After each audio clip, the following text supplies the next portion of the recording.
બ્રિટનમાં જયશંકરની સુરક્ષામાં ચૂક થતા ભારત ભડક્યું, કહ્યું અલગાવવાદીઓને બ્રિટનમાં તબાહી મચાવવાનું લાયસન્સ। બ્રિટનમાં ભારતના વિદેશમંત્રી એસ જયશંકરની સુરક્ષામાં ચૂક થતા ભારત ભડકે પડ્યું છે।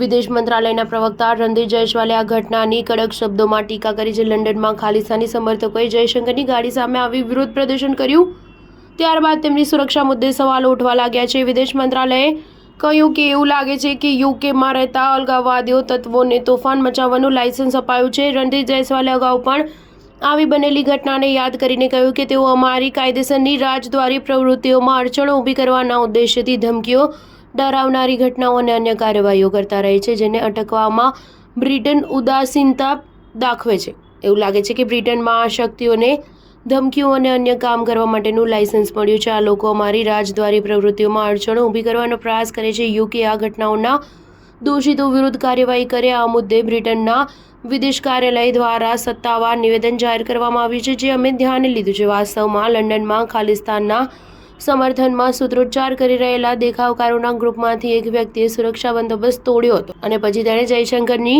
કારને રોકવાનો પ્રયાસ કર્યો હતો। આ મુદ્દે ભારત નારાજ થતા યુકેના વિદેશ મંત્રાલયે સત્તાવાર નિવેદન જાહેર કર્યું છે। યુકેના વિદેશ મંત્રાલયે કહ્યું કે વિદેશ મંત્રી એસ જયશંકરની યુકે યાત્રા દરમિયાન સૌપ્રથમ હાઉસ બહાર જે ઘટના બની તેની અમે કડક શબ્દોમાં ટીકા કરીએ છીએ। યુકે શાંતિપૂર્ણ વિરોધના અધિકારનું સમર્થન કરે છે, પરંતુ જાહેર કાર્યક્રમો હેઠળ ડરાવવાના, ધમકી આપવાના અથવા અડચણો ઊભી કરવાના કોઈપણ પ્રયાસનો સંપૂર્ણ અસ્વીકાર કરે છે।